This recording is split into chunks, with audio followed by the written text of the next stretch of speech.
Vamos a tratar un tema que muy importante para el Perú, que en realidad es un tema de mediano plazo, que se va convirtiendo en largo plazo, porque yo creo que desde el año 2010, 2012, venimos hablando del tema de los ferrocarriles y su importancia trascendental de China a Brasil por invertir en esta ferrovía, y hoy en día entramos a la discusión de cuál debería ser la mejor ruta y qué es lo que le conviene al Perú para poder conectarse con Brasil, con el Asia, y además también aprovechar los negocios que se convienen en esta ruta para Perú ingresar al mercado de Brasil y luego seguro hasta los mercados africanos.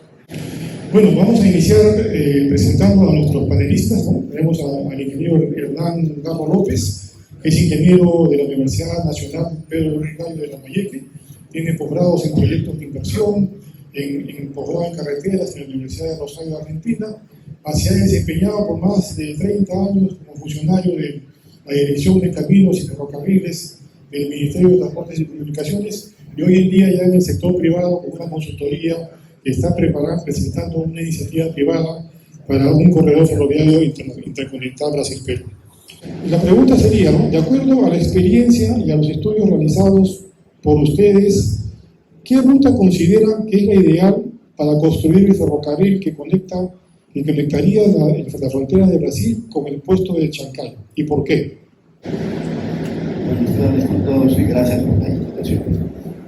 Respecto a la pregunta que se está formulando sobre la línea férrea más idónea y que representa grandes ventajas para el transporte de las mercancías brasileñas que salen por Puerto Bello y de ahí a Puerto Santos, siguen por el canal de Panamá y a China.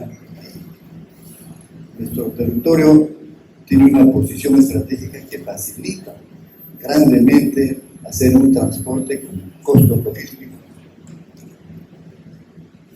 Con costos logísticos mucho menores porque solamente se haría el transporte con una vía férrea.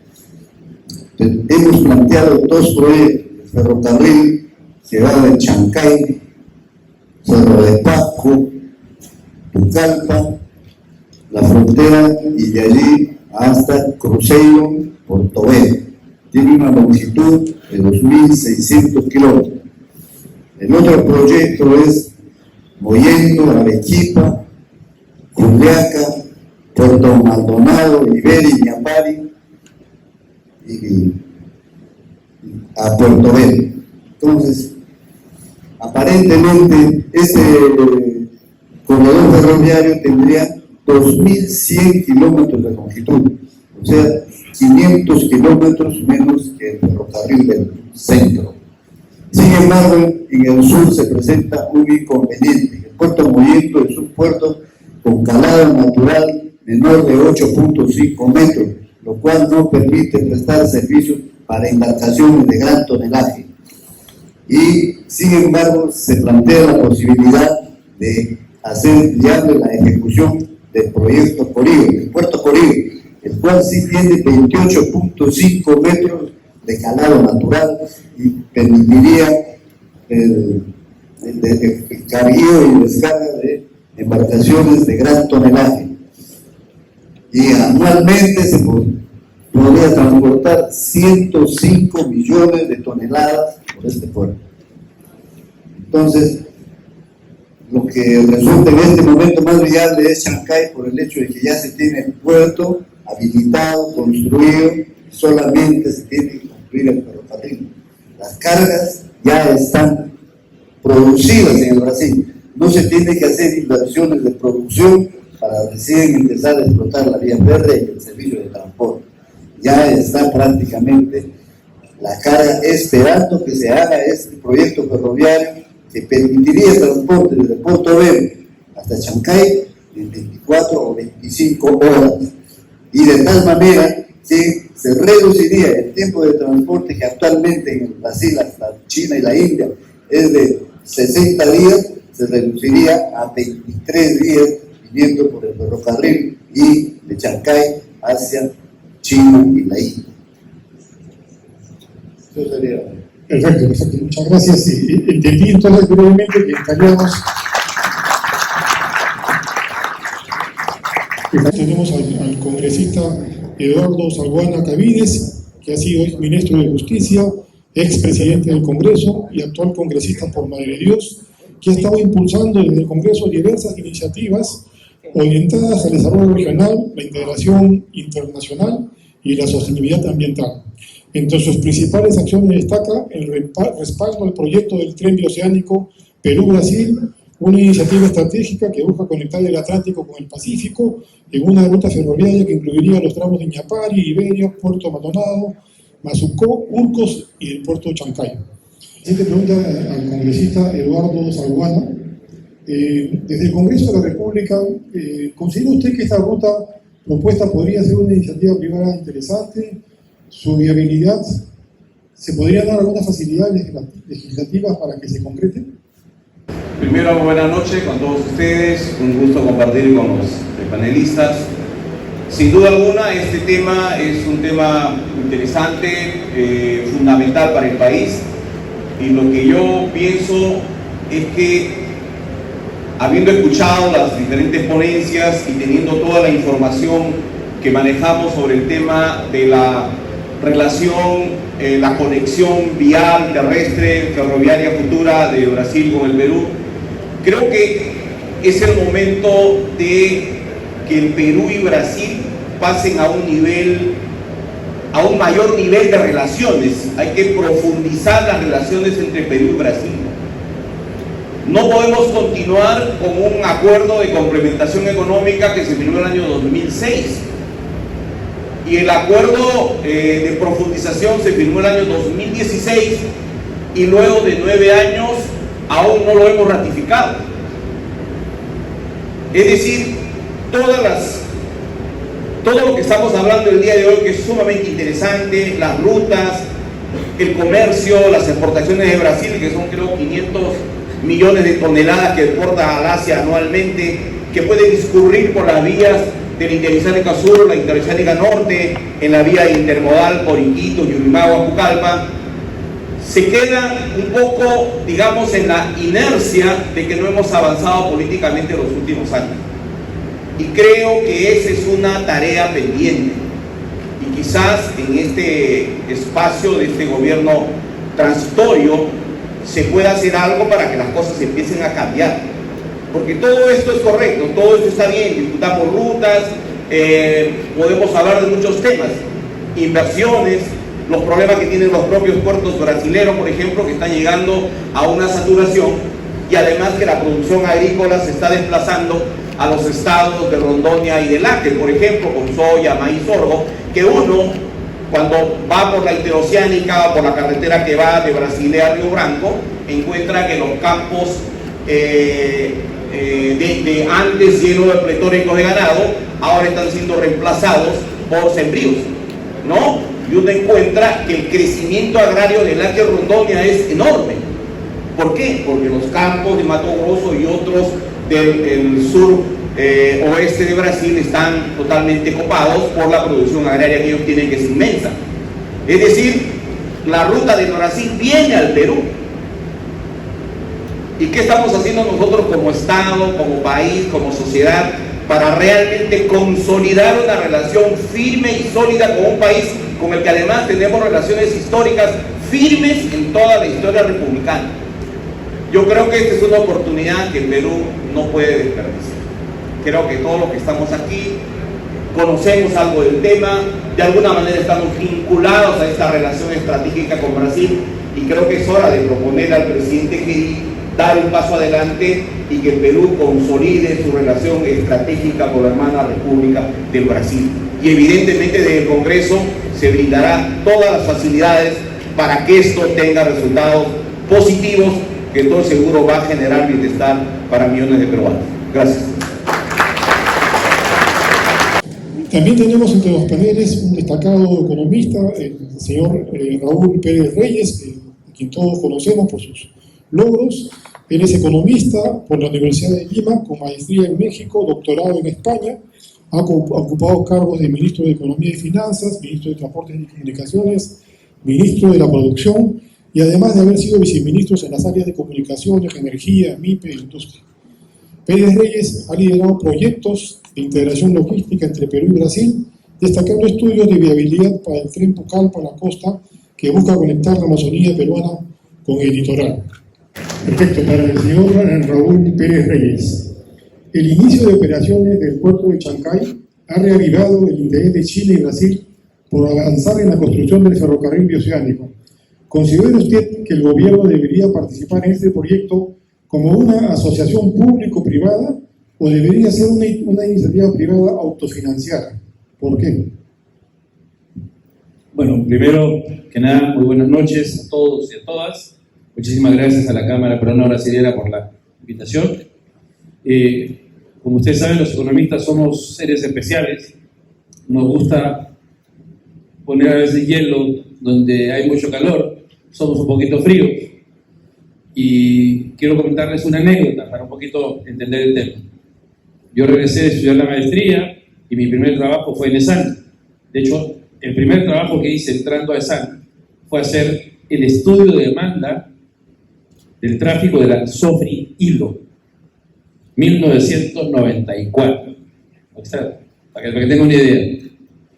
Y parte del trabajo fue hacer la ruta. Y me la hice la ruta, hasta Ñapar y todo. No había IRSA Sur en esa época.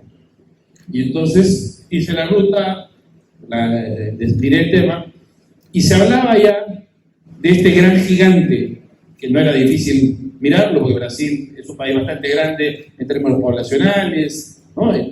Ya se hablaba de BRICS, ¿no? Toda la historia de Brasil, India, China, Rusia.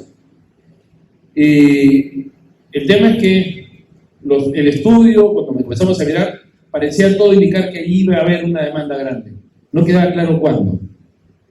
1994. Hace 30 años. 30 años. Entonces, ¿qué cosa quiere decir con esto? Yo me entrevisté con decenas de gentes en la zona, ingenieros, economistas, políticos, todo el mundo estaba claro que esa era la ruta y que la interacción con Brasil era importante. Pero el problema es que de estar todos de acuerdo, no llegamos nunca a concretar eso, ¿no? Y el estudio mostraba potencialidades, y ahí quedó. ¿Y por qué les cuento esto? Porque la verdad, y si pensamos en el caso ya concreto de este momento, ya pensando que China del año 94 acá ha crecido mucho, que tiene una gran demanda, pasó a ser un país importante a nivel mundial en alimentos, en muchas cosas, lo que podemos ver es que Brasil no solo tiene al Perú como salida al Pacífico, creo que tenemos que ser realistas en esa parte. Lo que sale por Sao Paulo no va a venir por el Perú. Eso va a salir por Chile, por Antofagasta, probablemente. Ya, de hecho, Brasil lo está planteando así. En las reuniones con el gobierno brasileño, tienen claro que una ruta importante de la salida de todo el sur de Brasil es justamente a través de Antofagasta, porque es la ruta más corta. ¿Okay? Entonces, pongamos un poquito de balance en eso. Cuidado, no nos desanimemos, porque lo que tienen es un mercado tan grande que lo que nos va a tocar a nosotros es claramente muy grande. Y ahí aparecen otras rutas. Aparece, por ejemplo, toda la ruta que sale de Bahía, de Ilhéus, ¿no? Y que viene utilizando el tren el tren Fiol, y que cuando esté el FICO, el Centro Oriente, esté conectado, eso va hasta Vilena, eso estamos hablando en el borde de Rondônia, eso va a poner a esa ruta ferroviaria con un gran valor. Estamos hablando de una gran demanda del estado de Bahía y toda la zona del Mediterráneo de Brasil, Mato Grosso, Rondônia, Acre, ¿no? Entonces, estamos hablando ahí de cargas, de volúmenes de exportación hoy, entre China y Brasil, particularmente de Brasil a China, que superan los 15 billones de dólares hoy, entre carne de cerdo, carne de bovino y soya. Acuérdense que la soya tiene mucho volumen y poco valor monetario, la carne no, y la carne es el lado bueno de la carne. Entonces, esta ruta es importante trabajarla, porque ahí tenemos, en esa ruta, que digamos, van a llegar hasta Vilena. El problema es que de Vilena hasta Iñapari no hay 10 ni 100 kilómetros, hay más de 2.000 kilómetros. Entonces, ese tramo, probablemente vamos a tener que pensar en que nuestra interconexión va a ser multimodal. O sea, probablemente cuando ellos trabajen, todo el tema de la vía, digamos, del proyecto ferroviario, el FICO todavía está como al 35% avance, el FIOL sí ya está obviamente concesionado, van a lograr, vamos a tener que pensar en desarrollar esto de forma multimodal. O sea, una parte por carretera y esa parte porque del lado nuestro, hoy tenemos la interoceánica, la INSA Sur, que llegando a Urcos tiene ahí conexión con ya la concesión que existe. O sea, hoy hay una concesión que podríamos darle valor, que es la concesión justamente del suroriental, ferroviaria. Lo que tenemos que hacer es adaptarla, obviamente. Hoy día es una concesión que principalmente trae la carga minera de una zona de Apurímac vía camión hasta el Cusco y luego la bajan a Matarani. Entonces lo que hay que hacer es repotenciar esa vía desde Urcos para que no solo traiga estamos hablando que hoy día el puerto Matarani es el puerto número 5 del mundo. El 6% de la carga mundial de cobre del mundo pasa por el puerto de Matarani. O sea, para que tengan una idea de lo que ya está pasando por ese tren. Ese tren está teniendo un montón de carga. Y podría tener mucha más carga. Por supuesto que esto implica que tenemos que hablar justo con Lucho justamente del tema, y que esto implica modificar el contrato de concesión. O sea, hay que adaptar esa concesión a un nuevo entorno. La verdad, las dos concesiones ferroviarias se hicieron, son contratos casi contratos civiles, no son contratos de concesión. O sea, ahí no hay obligaciones contractuales porque se hicieron así. No es que estén mal hechos, sino que en su momento, estamos hablando mediados de los 90, o sea, se hicieron una lógica distinta. O sea, a nadie se le ocurrió hablar del tren en el año 90 de la interacción con Brasil o con Rondoña. Entonces, ahí yo creo que lo que hay que hacer es revisar ese contrato, actualizarlo. No hay que hacer o sea, ya la concesión existe. Y además está hablando un concesionario de nivel internacional. ¿Ok? Entonces, sí creo que el tema de esa ruta, que va a tener que ser multimodal, hasta Urcos, porque de Urcos a Iñapari son 700 kilómetros. Chile acaba de terminar de construir una última línea y el tren Maya son entre 25 y 30 millones de dólares por kilómetro. 700 kilómetros es mucha plata. Entonces, probablemente lo que vamos a tener que empezar es desarrollar más bien el eje carretero multimodal hasta Urcos y de Urcos salir a Matarani.